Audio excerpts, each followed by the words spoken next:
So, as we look a little bit closer, how do we go about getting the body alkaline? How do we go about getting at the ionic minerals that it actually has to have?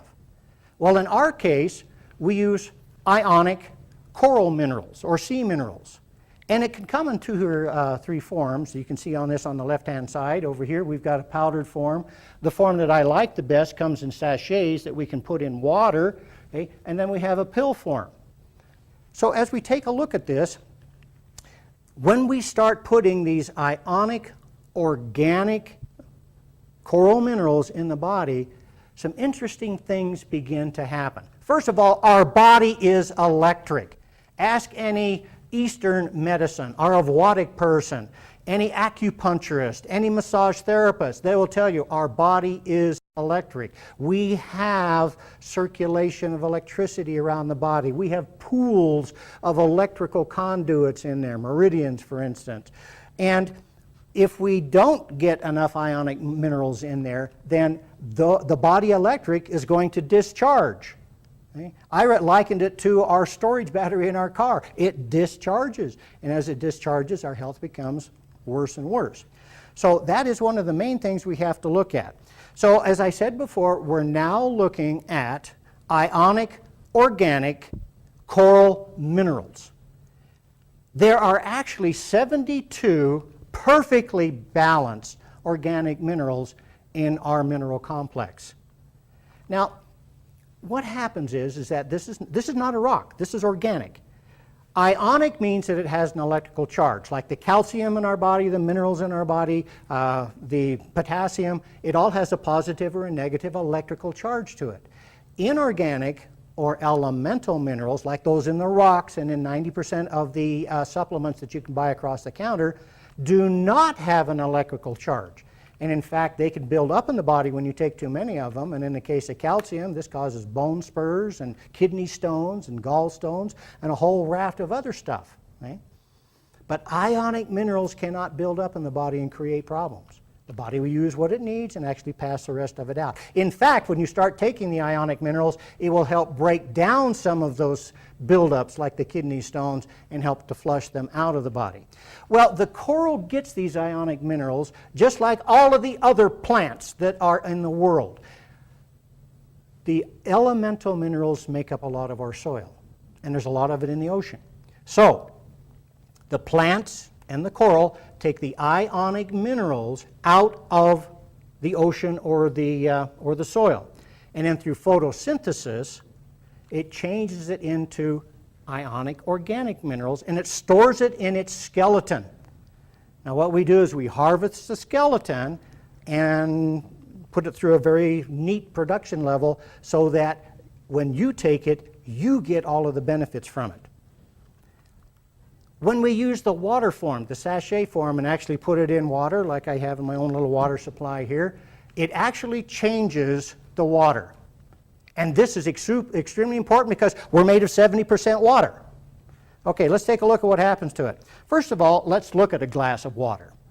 In a glass of water, and I'm not looking at any of the other stuff that's in there. I'm not looking at the bad stuff at all. I'm looking at what happens with H2O.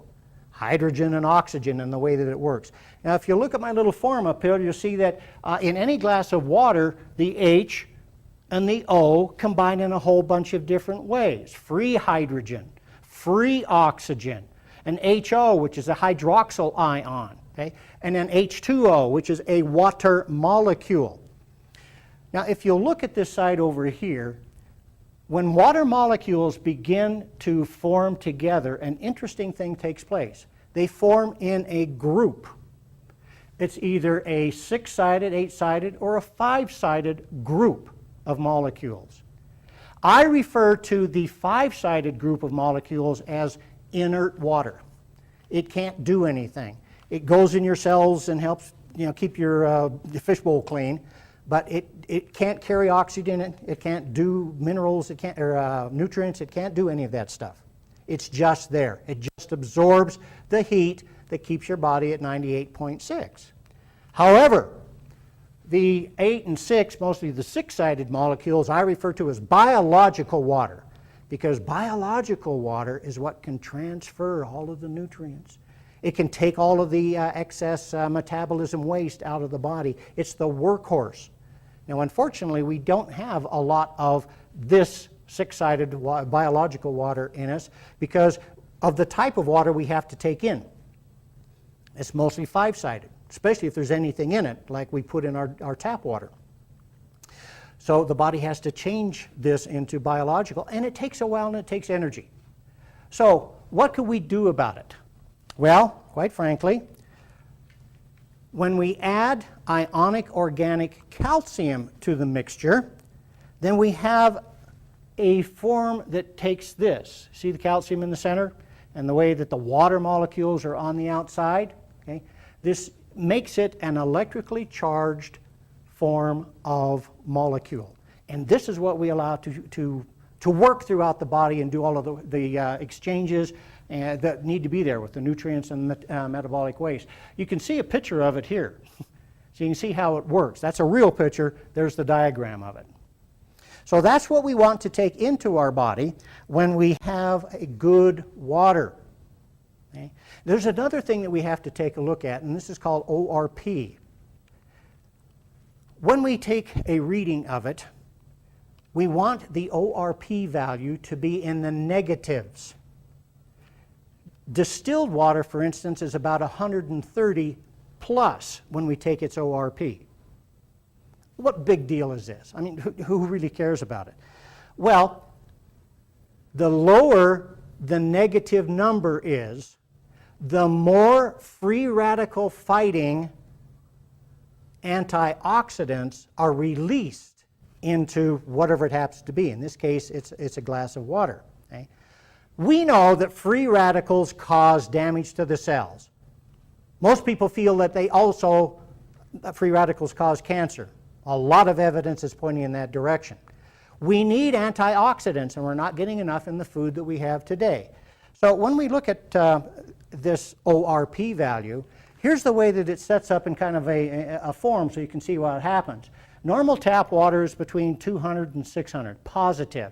Can't help you. In fact, you're not getting any antioxidants, just, again, five-sided molecule water can't help you much. And you can see how it goes on down. Notice where bottled water is, by the way. Did you know that 88% of all bottled water is nothing more than purified tap water? So, all right, then we get down into the negative numbers. Notice how this kind of correlates with the acid-alkaline balance we've been talking along. Wheatgrass, green drinks. Okay, now we're getting into the raw fruits and vegetables. Notice that it's dropping into the negative numbers now. And then finally we get into the ionic coral minerals. Negative 260, 275. This is powerful. This is unheard of. It means that when we put the sachets of the coral into the water, then it is going to release trillions of free radical fighting antioxidants. All right. There's another one that's fun to work with. Okay, this is called ohms, dynes, and hertz. Now I know that I'm getting into the scientific side of it, but hang in there. Hang in there and you'll see why I am actually doing it. When I take a look at the surface of water, we consider that it has about 73 dynes to it. I'm going to show you a picture in the next one, so keep this in mind.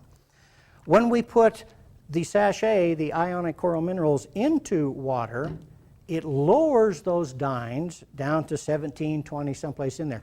We have changed the surface tension of water.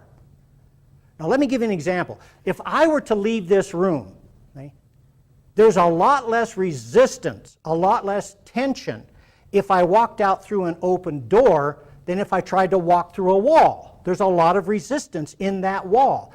In your body, as the metabolic waste builds up, you create more and more resistance in the walls of the cells, and you can't make these exchanges of nutrients and metabolic waste. So when we change the dynes of the ohms or the hertz of the water, we change the surface tension. Now, the upper level here just shows you how water molecules can bind together to create the tension, but look at our little bug. Some of you have seen this. Look at the base of its feet. See how the water is kind of indenting there? Okay, that's surface tension or resistance. Now, as that resistance builds up in the body, it creates detrimental effects. The more acid that's in the body, the higher the resistance becomes.